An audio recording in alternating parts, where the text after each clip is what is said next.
Am I the a-hole for refusing to give my husband money to go on the trip that his friend excluded me from? My female 35 husband, male 33, has a friend, male 32, Austin, that is known from college. They're like brothers, and together they extended their friend group. And now the group has over 7 guys who hang out together all the time. Austin and I don't get along. He seems to be mocking my infertility and brings it up occasionally. It hurts because I've always wanted children, and for him to make it a constant topic of conversation hurts. My husband thinks it's just me being hypersensitive. Anyway, about a month ago, Austin and I got into a fight after he commented on my infertility by saying that I should hurry up and give him a nephew/niece because my biological clock is ticking. We were planning on going to a trip together, but Austin disinvited me because I yelled at him for what he said and ruined his dinner. I said I was perfectly okay with that. In fact, I felt so much relief I no longer had to be around him anymore. My husband for the first time was okay with me being away from Austin, but said he still wants to go on that trip. I said nothing, till he told me he still expects me to pay for his travel expenses. I refused and said he was on his own. He started an argument about how I'm doing this to punish him for not staying home with me, and told me that my issue was with Austin, not him. I told him he could go get the money elsewhere, but he's unable to borrow any more money and add to his debts after he got fired in May. He insisted and I refused. He started calling me spiteful and unfair to refuse to pay for his travel expenses as an attempt to get him to stay home with me. He said his relationship with Austin is bigger than just few comments Austin made, and bigger than my exaggerated sensitivity and insecurity. Now, he's sulking until I cave in and give him the money. Am I the a-hole for insisting on not paying? Now for the top comments. Not the a-hole. I'd consider leaving my partner over crap like that. I'm sure you have other stories here. P.S. Do not pay a dime for him. Nope. In fact, tell Austin to get out. Take his freeloading buddy with him and get out. Maybe he'll be more willing to get off his butt and get a job if Austin tells him to. They will still need that OP pay for their wedding. Not the a-hole. Am I understanding this correctly? Your husband is unemployed, and that to the point where he has no remaining credit, and he wants you to bankroll his vacation with someone who is an a-hole to you? Wow. But wait. There's probably more. Austin won't just have decided to put this pressure on Opie without influence. Granted, mocking each other and hating on the missus is a cliche staple on some male circles. I'd bet dollars to perks that actually work. That hubby is bad-mouthing Opie in some capacity, or at the very least has informed Austin of his frustrations. Repeatedly. Totally agree with you there. Opie's likely being complained about and mocked, and Austin is just saying to Opie what Opie's husband says to his friends in private. Husband probably enjoys seeing his friends have a laugh at his wife's expense too. Totally not appropriate or okay. Dump that loser, Opie. Find a man that will stand up with you, not step on you to help lift his friends up. Not the a-hole. Sounds like you are supporting your husband as he pretends he's still a teenager. The least he could do is step in for you when his loser friends mocks your infertility? Who does that? Screw that guy, and your husband for allowing someone he considers a brother to speak to his wife or any loved one like that. Let him go on his trip and come back to his stuff on the street and a new lock. Next story. Am I the a-hole for refusing my future sister-in-law's request to dye my hair for my brother's wedding? My future sister-in-law Liz has turned into a bridezilla and is going to war with everyone over every stupid thing. My natural color is red. I love my hair. Liz is a blonde, but she loves to have red hair. And in fact, ever since meeting me, she's been dyeing her hair almost exactly my color. I don't mind. I think it's weird that she does it, but I don't have a monopoly over this particular shade of red, and she's free to do with her hair whatever she wants.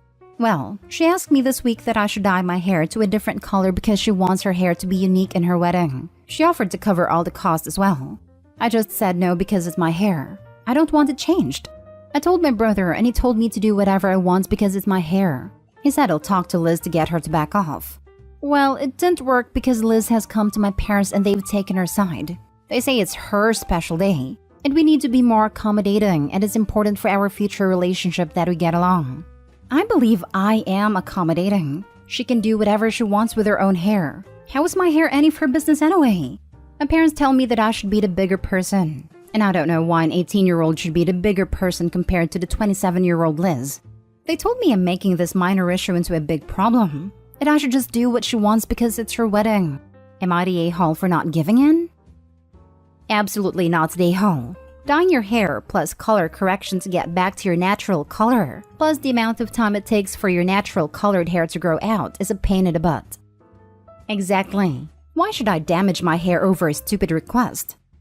You can offer to not attend a wedding. Tell her you'll just attend his next wedding instead. For your brother, if he wants to overlook the red flags, you could offer to wear a wig. But don't you dare damage your hair for her vanity. Not Daeho. If she wants to have original hair for her wedding, maybe she should use her natural hair and not yours. It is absurd, rude, and wrong to ask people in your wedding party to change their physical appearance for your wedding. There is no reason you should damage your hair for one day. This is what I was looking for.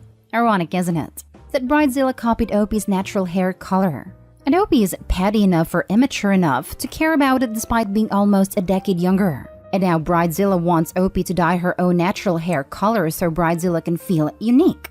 I'll repeat. Liz copied Opie's hair color and then told Opie she has to dye her hair color to something else. Like in any other situation, Liz would look absolutely crazy for even suggesting this. Why does it being her wedding day make literally any difference?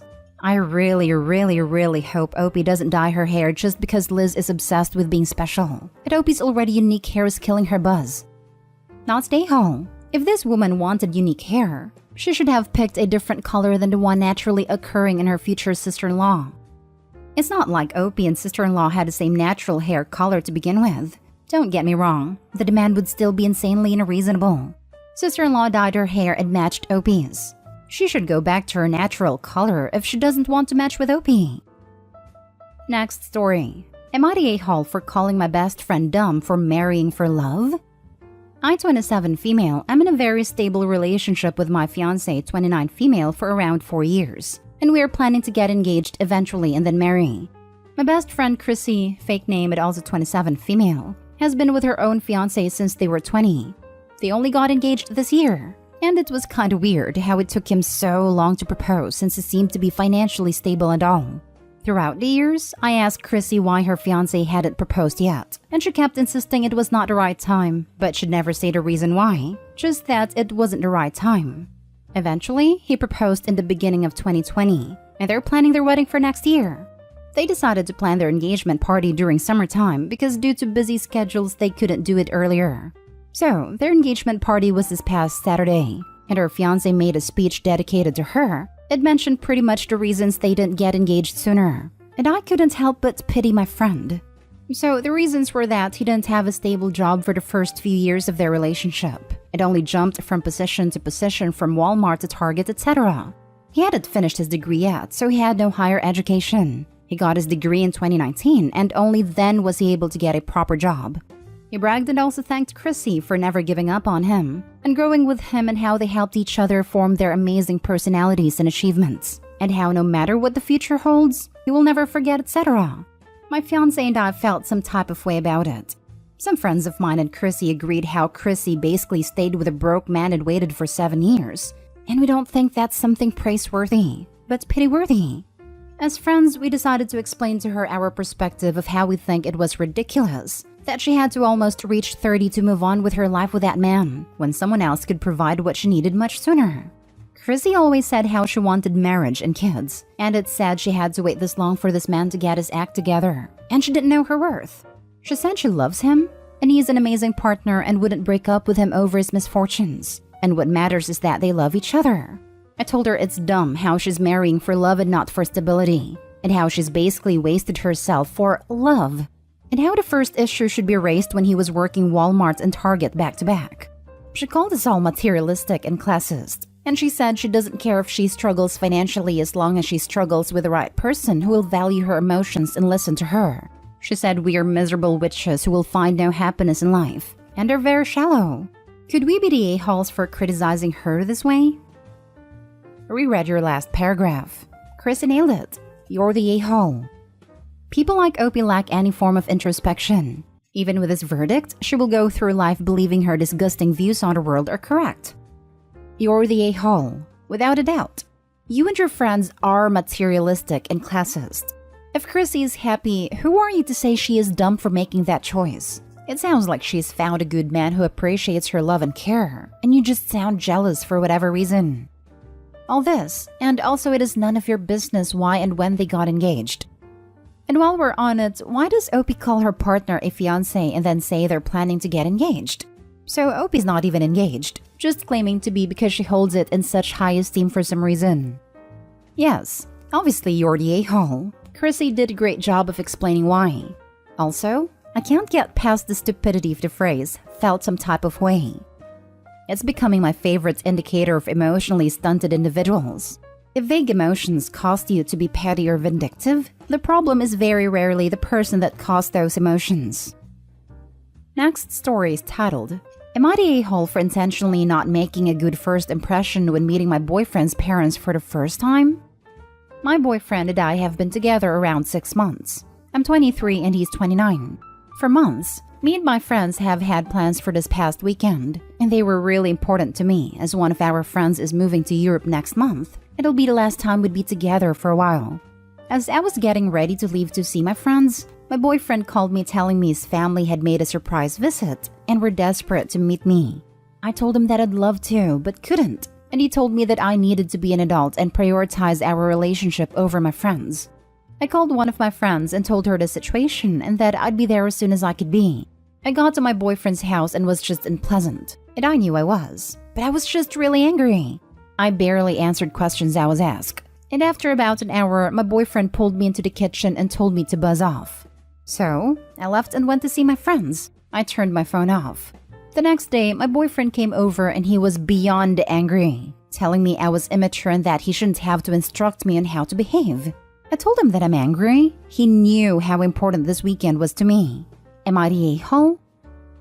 Everyone sucks here. Him. He shouldn't expect you to drop everything on a whim. You have your own life. What he did was controlling and manipulative.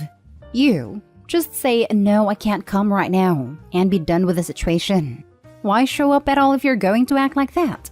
I can't believe you're both in your 20s. This sounds like a situation for 15-year-olds. Her reaction is so much worse that I'm going you're the a-hole. Option 1, no, I really can't. I have plans. Not the a-hole. Option 2, okay, I'll come and behave like an adult because it's important to you. Not the a-hole. Option 3, this cluster duck. You're the a-hole. Yes, you're the a-hole. You are an adult and you had made plans with your friends. You should have firmly told him that you would not disrupt your long-held plans just to accommodate his parents' unexpected visit. Instead, you caved in to his guilting and pressing, but then you were unpleasant to him and his parents. Why did you agree to meet them and then act so nasty? Did you think it would teach him a lesson? Learn to say no to unreasonable requests. He didn't force you to go. You agreed to it, which you obviously didn't want to do and shouldn't have done. What angers me is that, clearly, doing both was always an option. She went to her boyfriend's for an hour, then went to meet her friends. It would have been a completely reasonable compromise from the beginning to say, oh, that sounds lovely. I'd love to meet your parents. I can only stay for X amount of time because I have plans with girls, but I'll be there soon. Everyone sucks here. WTF? Who acts like that? All you had to do was show up. Say how excited you were to meet them, but you had a prior engagement to get to. Then say that you would love to see them the next day to spend more time together. He's an a-hole for expecting you to drop everything and miss an important time with your friend and come over. Now, for the last story. Am I the a-hole for how I reacted to my family, joking about how they thought I would marry our family friend / my ex in front of my boyfriend? When I was 9, I had a fake wedding and my ex was the groom. Recently, during my dad's birthday dinner, the fake wedding got brought up because my parents found some pictures from that day, and they were being passed around during the dinner. My family, my ex's family, and some other friends were all cracking jokes about how they thought we would eventually have a real wedding. At one point, my brother said it was too bad my ex hadn't been a gentleman and lost his chance because now the wedding was never going to happen. My ex said, never say never, and everybody was cheering him on, even though I told them to stop as I could see my boyfriend was getting upset.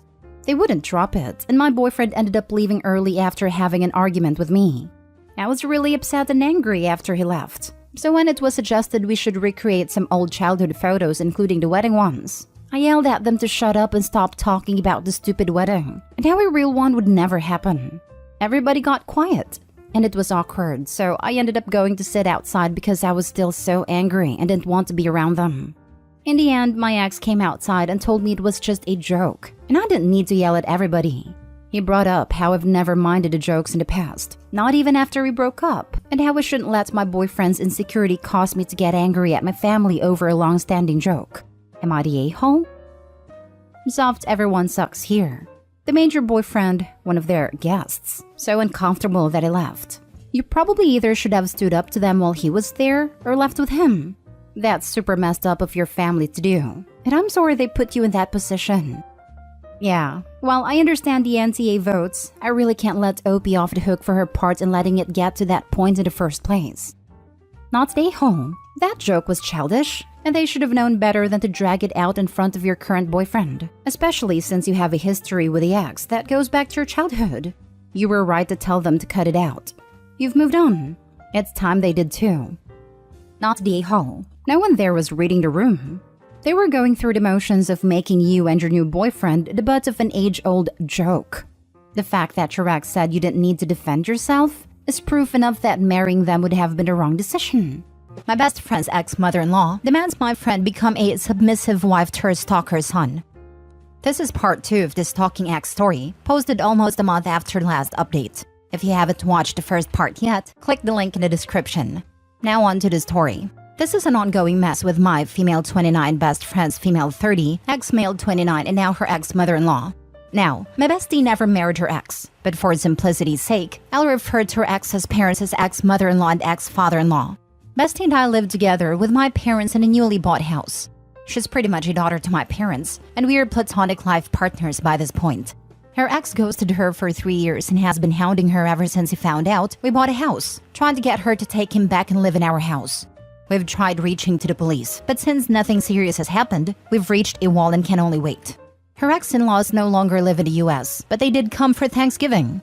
Though my bestie is no longer dating their son, she offered to pick them up at the airport and take them to their hotel. Reason I was told was they would do that for her when she was in college. I didn't like it since her ex is a problem, but she wanted to use the chance to ask her ex's parents to intervene and maybe get him off her back. I still didn't like it, but I figured they probably were okay, based on how she described them. And I was completely wrong. My bestie arrived in tears and with a scratched cheek. Immediately I asked her what happened and now I'm seeing red. The next part comes from how my bestie described things to me. Bestie told me picking them up went well, and they had talked about the old days. They asked my bestie if they could stop in a nearby restaurant they always liked, and bestie, being her usual self, decided to treat them to lunch. All hell broke loose at a restaurant though. Apparently, her ex-mother-in-law demanded to know why bestie did not take her abusive stalker ex back. According to ex-mother-in-law, my bestie is responsible for her baby boy since she was his girlfriend, and they were married in the eyes of God. To start, they'd never legally marry, and bestie is an atheist. So yeah, bestie tried to defuse the situation, explaining she's moved on with her life after 3 years not knowing where he was. She did try to ask her ex-mother-in-law to convince her son to leave her alone, and that bestie just doesn't want him in her life anymore. Ex-father-in-law seemed to agree with her and apologized for all the heartache and pain she went through. Ex-mother-in-law, however, took over the conversation and began screaming that thanks to my bestie, her son had no life. That apparently, my bestie was responsible for her firstborn not having a wife for her children. And the least she could do is take responsibility and become the submissive wife he deserved. Ex-father-in-law tried to pull his wife away, more than likely because they were causing a very public scene. Bestie simply said she would not ever consider marriage to her ex. She then said it might be best to take the food to go and for them to go to their hotel. She paid all the food, despite ex-father-in-law offering to cover his and his wife's meal, and drove them to the hotel. On the way to the hotel is where things went from 1 to 100. Ex-mother-in-law had spent the whole drive escalating demands. From taking him back to marrying him, to have a child and give her son the house as demanded a relationship. Ex-father-in-law apparently kept telling her to stop, but there was no way she could be quiet. Finally, my bestie had enough, stopped the car and told ex-mother-in-law she will never take a failure of a man like her baby boy as a husband, let alone give birth to his spawn. That she was glad no other woman had stayed long-term with him, since he really won't be a good addition to the gene pool. I gotta admit, I'm proud of her for that last one. Ex-mother-in-law went crazy and jumped on my friend.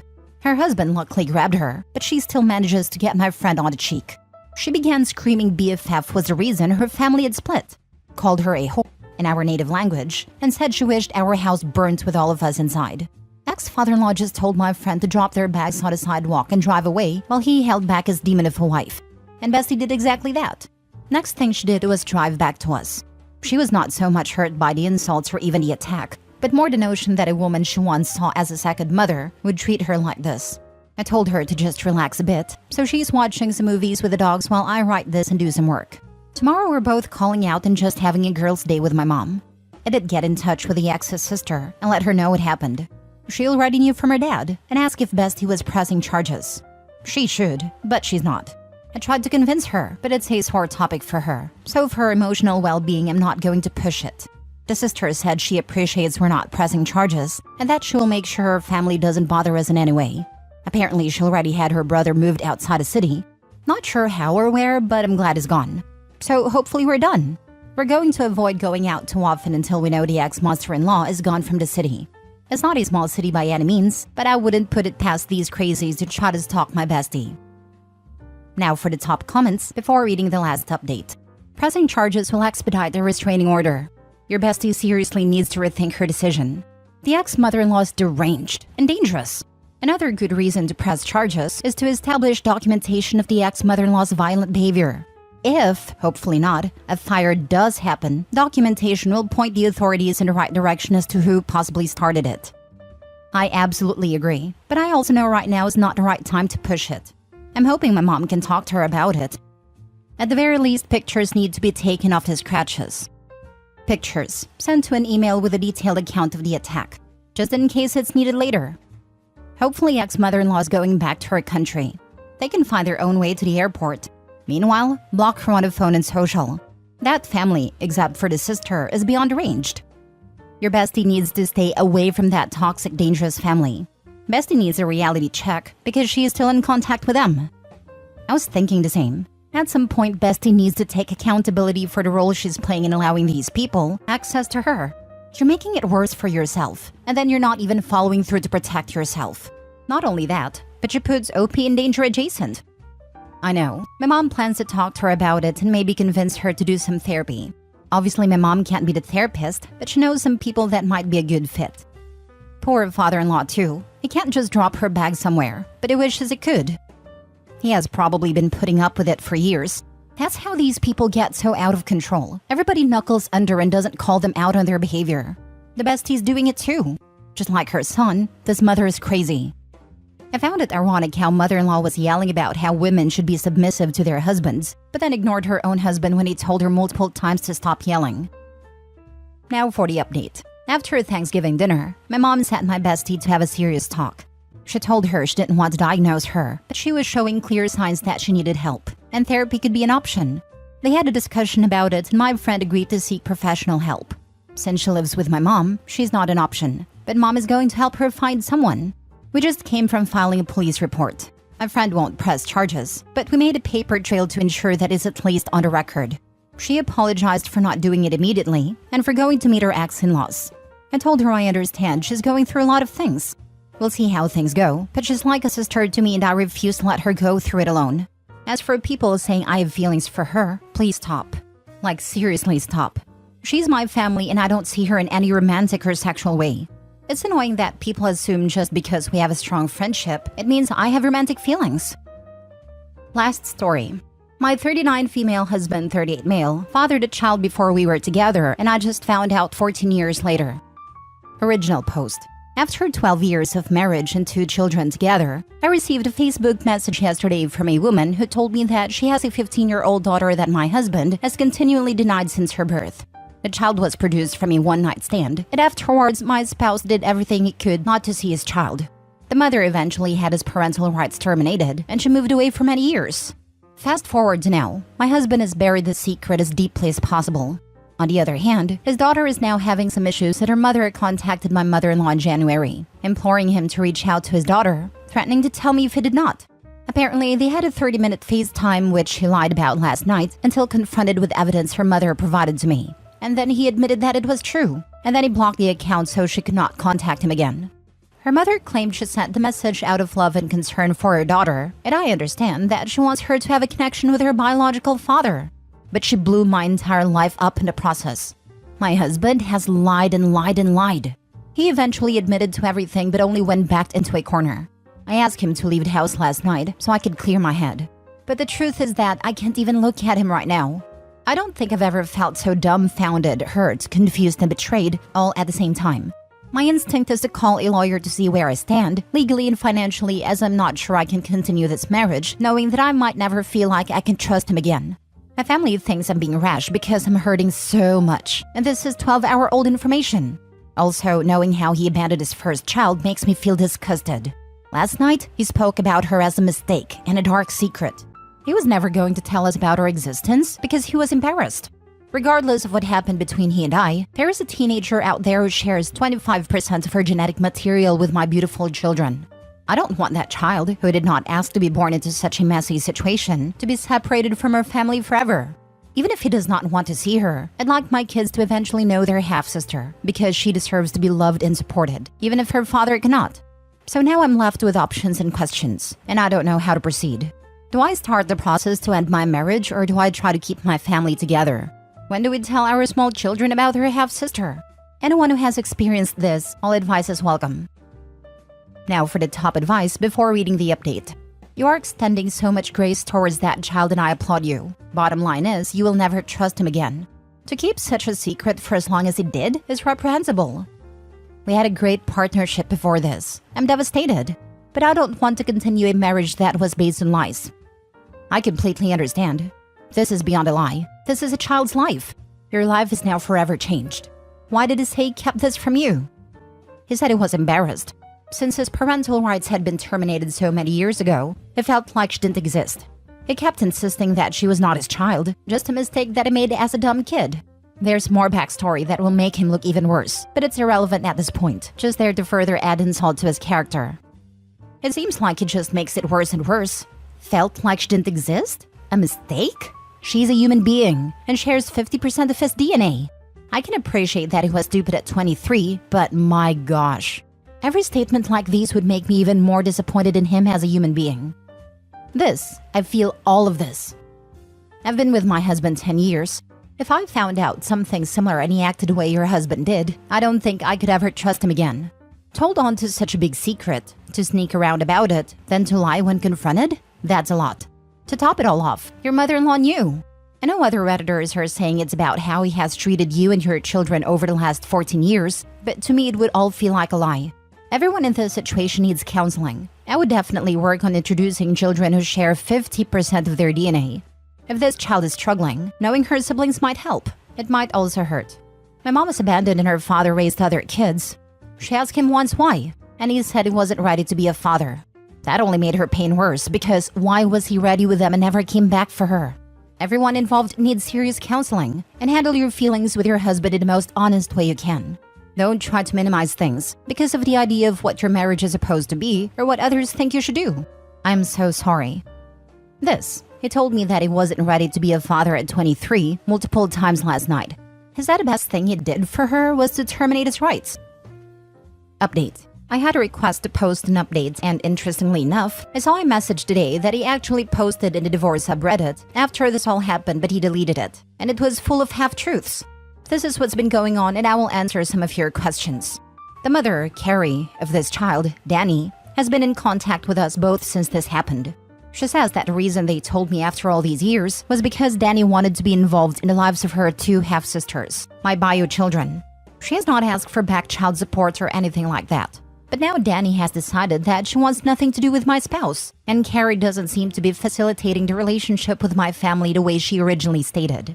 It seems like something is amiss, but I've been lied so many times that honestly, I just can't tell anymore.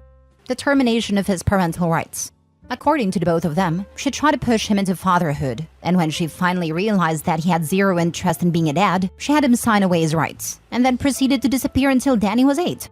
My spouse never paid child support and was never asked to pay child support. Both of them have told me that. Then Carrie got married and Jeff adopted Danny.